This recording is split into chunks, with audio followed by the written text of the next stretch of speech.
Segre, minha dúvida é com relação a essa campanha do governo Lula, que ganhou impulsionamento nas redes sociais do BBB, né, dos bilionários, bancos e bets.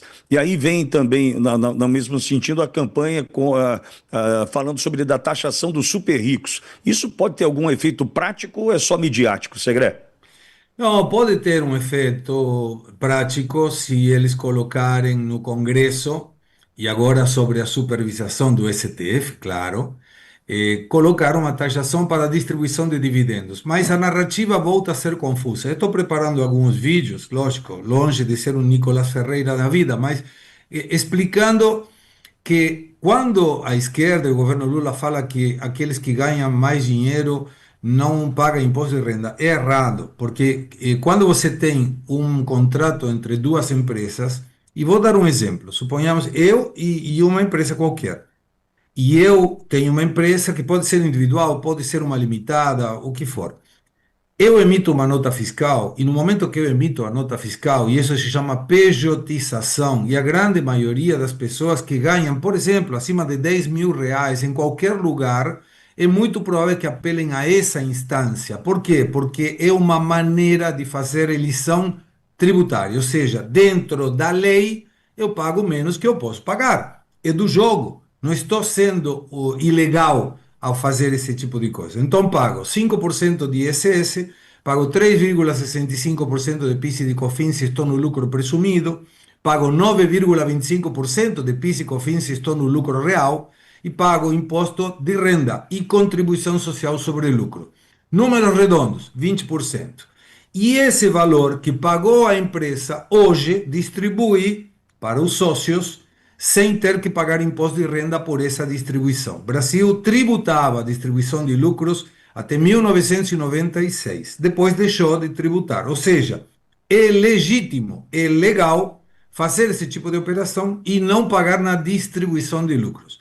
Mas no manual do populista da América Latina, Lula, Cristina e todos os de esquerda, disse que você indo pela narrativa de que o rico, aquele que ganha um pouco mais, que não necessariamente é rico, porque hoje você com R$ 10.000 não é rico, não pagando é uma disputa de pobres versus ricos ou aqueles que ganham mais.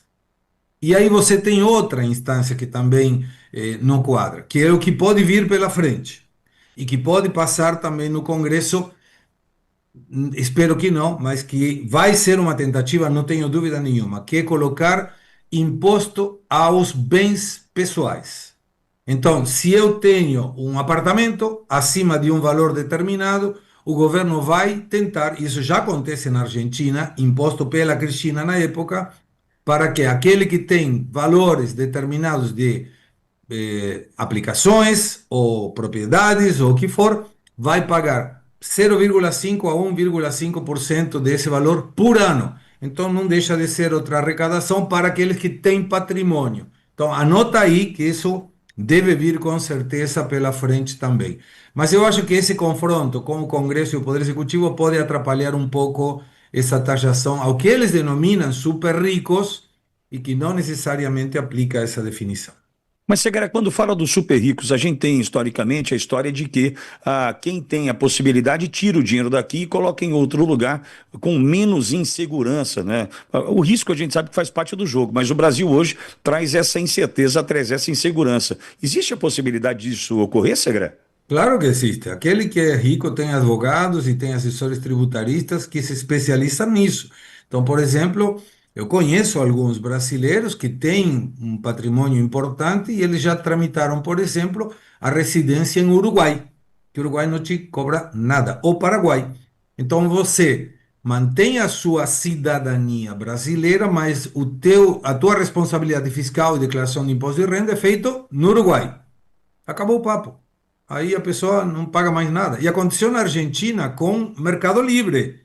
O dono de Mercado Livre, em função dessa quantidade enorme de taxações que iam fazer e que queriam fazer para o patrimônio dele, para os ingressos dele, falou: senhores, estou indo, muito obrigado, vou manter a empresa aqui, mas eu vou ter residência fiscal no Uruguai. Tchauzinho, e não pagou nada. Isso afugenta.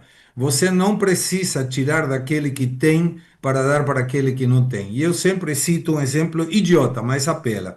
Alexandre Pitoli tem 10 milhões de reais de patrimônio. Aí vem o governo, estou simulando, ninguém vai pensar que Alexandre vai ter esse valor. Não vai ser que depois eles queiram te pedir grana, Em Alexandre. segredo, vai pensar que é só isso, né?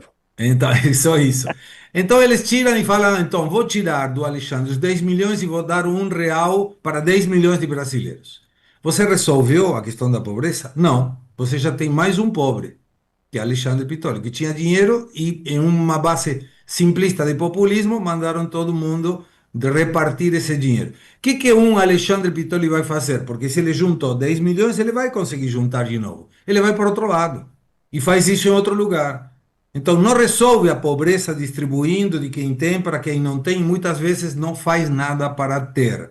A única maneira de sair as pessoas da pobreza é gerando emprego, não tem outra.